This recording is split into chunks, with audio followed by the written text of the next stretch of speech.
Statement of Ivo Lensik regarding his experiences during construction of a house on Hilltop Road, Oxford. Original statement given March 13th, 2007. Audio recording by Jonathan Sims, Head Archivist of the Magnus Institute, London. Statement begins. I've worked in construction for almost 20 years now, mostly in and around the Oxford area. When my father passed away in 1996, I took over his contracting business and have been working steadily ever since. I can do most anything I'm called on for, but generally specialize in new builds, plumbing and wiring work specifically. And I've got something of a reputation for being available at short notice, so it's not unusual for me to be called in partway through a build to do some work. When I got the job working on a house down Hilltop Road in mid-November, nothing about the situation seemed strange to me. The guy they had doing the wiring had been called for jury duty, and they'd lost him for a couple of weeks, so they asked me to step in. I was on another job during the day, but my fiancée Sam was at a conference in Hamburg for a while, and we were saving up for the wedding, so I figured I could do it in the evenings. Now, Hilltop Road is quite a secluded street around the Cowley area. There aren't many student houses on it, so it's actually quite a peaceful place, especially after all the kids living there have gone to bed. The house itself had only recently been started, as some dispute over ownership had kept the land locked for years, and when I turned up it was still mostly empty. It had 2 floors, with a loft that was going to be another bedroom to match the rest of the road. The doors had been fitted, although the locks had not, but the empty spaces where the windows were due to be still stood vacant, letting in the chill. That side of the road backed onto South Park, with fences marking the bottom of each garden. The garden of this particular house was mostly full of building materials and debris, but I remember that standing over it all was a tree. It was very large and very dead, and not to put too fine a point on it, the thing creeped me right the hell out. It seemed to cast odd shadows, which were dark and clear on even the most overcast of days. But it wasn't the tree that started it, though. No, that happened my 3rd night on the job. It must have been 8 or 9 in the evening, as it had been dark for a couple of hours. I was working on the ground floor wiring when I heard a knock at the front door. At first I thought it must have been one of the other builders who had forgotten something, but then I realized that there was no lock on the door. Any of the others would have known that and just come right in. I began to feel slightly uneasy when the knock came again. Over the years I've had a few altercations with punks that wanted to cause trouble on my site, so I picked up a hammer as I approached. I did my best to hold it casually, as though I'd just been using it. I opened the door to see an unassuming man in a tan coat. He was quite young, white, maybe mid-20s, clean-shaven with shaggy chestnut-brown hair. His coat was quite an old cut. It seemed to me he looked like something out of an old Polaroid. He said his name was Raymond Fielding, and that he owned the house. As he spoke, I felt my grip on the hammer tightening, although I have no idea why. I asked him if he had any ID or documents, and he handed over to me what seemed, as far as I could tell, to be the deed to the house, as well as the land beneath, and did indeed list a man named Raymond Fielding as the owner. So I let him in. I apologized for the draft, and said the window panes were being put in over the next few days, but until then it was going to be cold. He didn't respond, just walked over to the empty frame of the back window and stared out into the garden. I tried to get on with my work, keeping one eye on this stranger. Nothing about the situation felt quite right, but he didn't seem to be doing anything suspicious, just standing there, looking into the garden. So I returned my concentration to the wiring. After a minute or two, I became conscious of a sharp, unpleasant smell. I thought maybe I had wired something up wrong, but no, it smelled like burning human hair. I looked over to where Raymond had been standing, but he was gone. Where he had been, there was just a patch of scorched wooden floor, still apparently smouldering and giving off that dreadful stink. I ran to get the fire extinguisher from an adjoining room. I was gone only a few seconds, but when I returned, the smell was gone. And there was no longer any smoke or fire, just the burn mark on the wooden floor in front of that window. Touching it, I found that it was just as cold as the rest of the floor. I started to clean and found that the wood below appeared to be undamaged, with just a coating of soot and ashes on top. I had to look around for this Raymond Fielding, but if he was ever truly there, then he was gone now. It was only when I'd finished cleaning up the mark that the true strangeness of the situation began to sink in, and I started to panic. I should probably explain my fear a bit, as it wasn't because of ghosts or phantom smells or anything like that. You see, there is quite a significant history of schizophrenia among the men in my family. My father had it, as did my great-uncle, and in both of their cases it led to suicide. I didn't know much about my great-uncle, but I had seen my father's decline firsthand. It had started shortly after his divorce from my mother, although thinking about it, it was perhaps the early stages that had exacerbated the problems in their marriage. Regardless, he began to spend a lot of time locked in his study doing his work. I was maybe 24 or 25 at the time, and still living at home. I was working with my dad, doing much the same job as I do now, and it was at this point I had to take on more and more of the actual running of the business, since my father was beginning to prioritize his work over his actual job. His work turned out to be fractals. He became obsessed with them, seemed to spend all his time drawing them, staring at them, measuring the patterns they created. He would talk to me for hours about the maths behind them, and tell me that he was on the verge of a great truth. He was going to shake mathematics to its foundations once he figured out this truth hidden in those cascading fractal patterns. One day, I returned home to find my father staring through the blinds in terror. He claimed that someone was following him, told me that they were planning to stop his work. I asked him who it was, but he shook his head violently and said I'd know him when I saw him, because all the bones are in his hands. I tried to get him help, of course I did, but he refused to take any medication, as he said it interfered with his work. And he wasn't dangerous, so I couldn't have him committed.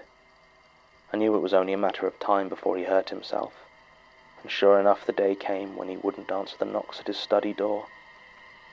I broke in to find him lying dead in a pool of blood, with deep gouges along his wrists and arms.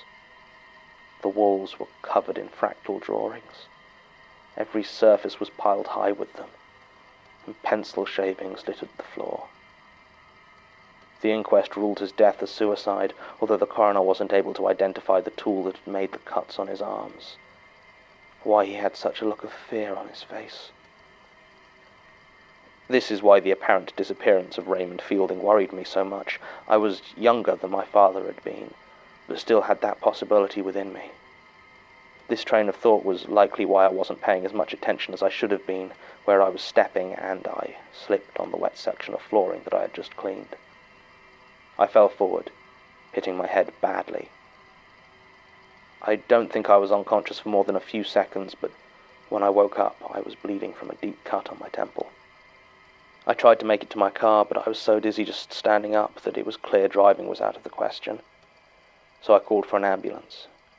It arrived quickly and it took me to the John Radcliffe Hospital. When I got there, they were very responsive and quickly determined that I had quite a severe concussion, so I was kept overnight for observation. I told my doctor everything about my encounter with Raymond Fielding. If it was early signs of any developing schizophrenia, I wanted to know as soon as possible.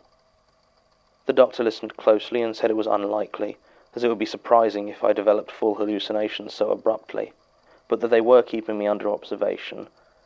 I noticed as I was explaining my experience, the nurse taking my blood pressure seemed to be listening intently, though she left before I could ask her why.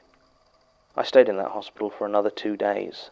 Sam wanted to cut short her trip when she heard about my concussion, but I told her that any real danger had passed and I should be fine until the end of her conference. So I was mostly on my own for that time. It was the morning before she was due to return that I saw the nurse again. I'd just had the news that the tests had all come back fine, so I was being discharged, and she came in to give me a final check. She asked me if I was sure the man who had come to the house on Hilltop Road had called himself Raymond Fielding. I told her yes, and that I'd even seen his signature on the deed to the land, but that I didn't know any of the history of the place. She got very quiet and sat down. This nurse was an older woman, Malaysian, I think, and I would have guessed in her 50s, though I didn't ask. She said her family had lived on Hilltop Road for a long time now, and she knew the place I was working. In the 1960s, the house that had stood there had belonged to a man named Raymond Fielding. He was a devout churchgoer and had used it as a halfway house on behalf of the local diocese, looking after teenage runaways and young people with mental problems. The neighborhood apparently hadn't liked it, as its residents often got into trouble and Hilltop Road had started to get something of a reputation for it. Nobody ever said a word against Raymond himself, though, who by all accounts was such a kind soul as to be almost universally beloved. Nobody was sure exactly when Agnes moved in. Some even said she was Raymond's actual daughter, as the two of them looked something alike and she was younger than most of the other kids living there. She couldn't have been more than 11 when she turned up, and didn't really talk, other than to tell people her name if asked. Everyone just started to notice this child with mousy brown pigtails staring at them through the windows of Raymond's house. As far as anyone could tell, that's all she ever seemed to do. Stare at people from the windows. It was unsettling, but no one had any real problem with it. Over the next few years, the kids at the halfway house stopped causing problems in the area around Hilltop Road. It wasn't an obvious change, but gradually the people living there were seen less and less. Raymond was still there and seemed perfectly cheery. If anyone asked him about a resident who hadn't been around for a while, he'd explain that they'd moved on, or found a place of their own, and no one really cared enough to follow up on his information. Soon the only people living in that old house were Agnes and Raymond. Then Raymond disappeared as well. Agnes must have been 18 or 19 by this point, and still hardly ever talked. When she was questioned about what happened to Raymond, she simply said he had gone away, and that the house was hers. People got a bit worried at that, and the police conducted a small investigation, but the house had been legally signed over to Agnes, and there was no sign of any foul play. No sign of Raymond either, for that matter. And so the years passed, and Agnes lived on in that old house. Hardly ever seemed to leave it, just watched from the windows. Folks in Hilltop Road learned it was best not to keep pets, as they tended to vanish. Then, in 1974, Henry White goes missing.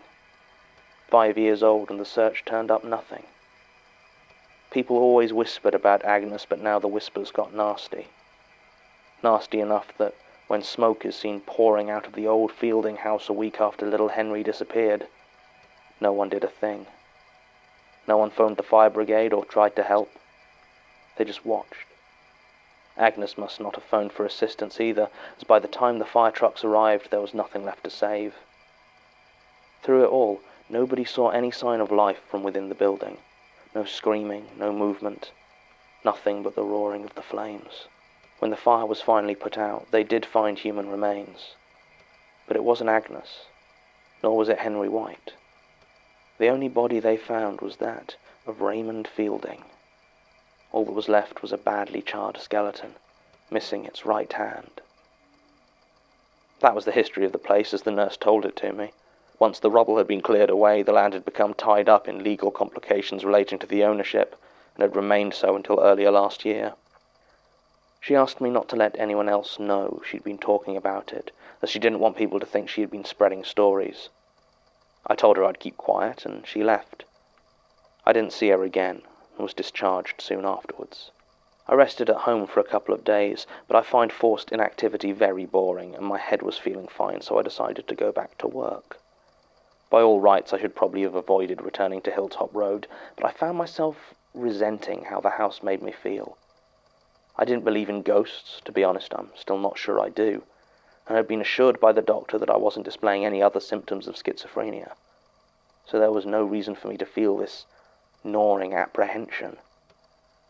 I convinced myself that the only way to banish the feeling was to return and finish the job that I started. So that's what I did, although I was careful to work only in daylight now, and tried to avoid being alone. Even so, there were occasional moments when I would find myself the only one working in a room, or when silence fell across the building. And then I would smell it again, that whiff of burnt hair, or catch a glimpse of brown pigtails disappearing around a corner. As the job drew towards a close, it became harder to avoid working there after dark, until I lost track of time completely one afternoon, and looked up to see that not only had night fallen, but I was the only one left in the building. Almost as soon as I realized this, I began to sweat. At first I thought it was nerves, or even a panic attack at finding myself alone, but it was the heat. This warmth that seemed to start in my bones and radiate out through me. I took off my hat and jacket, but I just got hotter and hotter until it felt like I was cooking from the inside. I tried to scream, but I couldn't find my breath. I couldn't move. I was burning up. There was a knock at the door and the feeling abruptly vanished. I was cold again, lying on the bare floor. I struggled to my feet as the knock came again. My hand shook as I opened it. By now I didn't know what to expect. Would it be Raymond again, Agnes, or some other thing to announce the end of my sanity? What I did not expect was a Catholic priest. He was short and a bit portly, with close-cropped hair and deep smile lines around his mouth. He introduced himself as Father Edwin Burrows and told me that Annie had asked him to pay the place a visit. I didn't know any Annie and told him so, and he seemed slightly confused, said she worked as a nurse at the John Radcliffe Hospital. This allayed my fears enough that I let him in, and I asked him if he was some sort of exorcist. Father Burrows smiled and told me yes, that's exactly what he was. So I told him my story as he went around examining the house. He nodded as I went through what happened, occasionally asking a question about what had been said or how I had felt. Finally, he seemed satisfied and said he'd do what he could. He explained that exorcism was really only for demons, and it wasn't something he could do to ghosts, at least not officially. Whether or not ghosts actually existed was apparently just as divisive a question within the church as outside of it. But he would go through some blessings and see if he could help. He asked me to wait outside while he worked, so I headed into the back garden and waited. As I stood there in the cold, my eyes fell on the tree. That creepy damn tree. I don't know why, but at that moment I felt an intense, maddening anger at that tree. I picked up a crowbar that lay on a nearby pile of wood, and drawing my arm back, I swung it at the trunk, burying it with all my might. I felt something warm and wet spray out where I had hit it. Sap? No, it didn't feel like sap. I turned on my torch to see blood flowing from the wounded tree. It ran down the crowbar and dripped onto the earth, running in rivulets. As it reached the roots, I saw something else in my torch's light. Curling up from the base of that tree were old, black scorch marks. At that moment I made my decision. It was easy. Like destroying this tree was the only thing to do, the only path to follow. I found a long chain among the building materials in the garden and wrapped it around the still bleeding trunk, then attached the ends to my car. It took me less than a minute to pull it down, and there was no more blood. When the tree lay on its side, uprooted and powerless, I gazed into the hole where it had sat, and noticed something lying there in the dirt. Climbing down, I retrieved what turned out to be a small wooden box, about 6 inches square, with an intricate pattern carved along the outside. Engraved lines covered it, warping and weaving together, making it hard to look away. I opened the box, and sitting inside was a single green apple. It looked fresh, shiny, with a coat of condensation like it had just been picked on a cool spring morning. I picked it up. I wasn't going to eat it, I'm not that stupid. But more than bleeding trees or phantom burning, this confused me. As I took it out of the box, though, it began to turn. The skin turned brown and bruised and started to shrivel in my hand. Then it split, and out came spiders. Dozens, hundreds of spiders erupting from this apple that was rotting right before my eyes. I shrieked and dropped it before any of them could touch my arm. The apple fell to the ground and burst in a cloud of dust. I backed away quickly and waited until I was sure all of the spiders had left before retrieving the box. I smashed it with a crowbar and threw the remains into a skip. Father Burrows returned shortly afterwards. He told me he'd done his prayers and hoped that it would be some help. If he noticed the felled tree, he didn't ask any questions about it. Instead, he just handed me his business card and told me to give him a call if there were any further problems. The house didn't feel any different, but there was no smell of burnt hair, no heat or ghosts or any weirdness I could see. I worked on that house for another week, and I don't know if it was the father's prayers or my uprooting the tree, but I didn't encounter anything else unusual during my time there. After that, my part of the job was finished. I haven't been back to Hilltop Road since. Statement ends. Head trauma and latent schizophrenia, the ghost's best friends. Aside from excessive indulgence in psychoactive drugs, it seems to me that there is simply no better way to make contact with the spirit world. Still, glibness aside, the history of 105 Hilltop Road does bear investigation, and while I trust Mr. Lensik's testimony of his own experiences about as far as I can throw a bleeding tree, there is a note in the file mentioning that Father Edwin Burrows put down his own version of these events in Statement 02180111. While I have yet to locate that particular file in the chaos that passed for Gertrude Robinson's archive, the suggestion that there may be external corroboration does lend some potential credence to Mr. Lensik's wild tale. No other workers on the building site at the time reported any disturbances like the ones reported by Mr. Lensik. Martin was unable to find the exact date the original house was built, but the earliest records he could find listed as being bought by Walter Fielding in 1891. It was inherited by his son Alfred Fielding in 1923, and then by his grandson Raymond Fielding in 1957. There was no record of it being used as a halfway house, certainly not one connected to the local Catholic diocese, although the Church of England records for the area that Sasha got access to were unfortunately incomplete. The older residents of Hilltop Road back up the account given by the nurse Anna Kasuma, as related here. Tim managed to organize an interview with Mrs. Kasuma, but apparently she could provide no information beyond what she told to Mr. Lensik. She did admit, though, to asking Father Burrows to have a look at the house, as she was worried about it, and had seen him perform exorcisms before. There doesn't seem to be any print evidence of what happened to the house, no news stories or similar regarding the fire, but one resident did provide a photograph of the house in flames.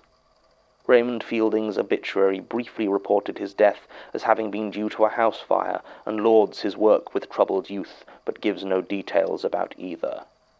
Agnes remains something of a mystery, as we have not been able to find any definitive proof that she even existed.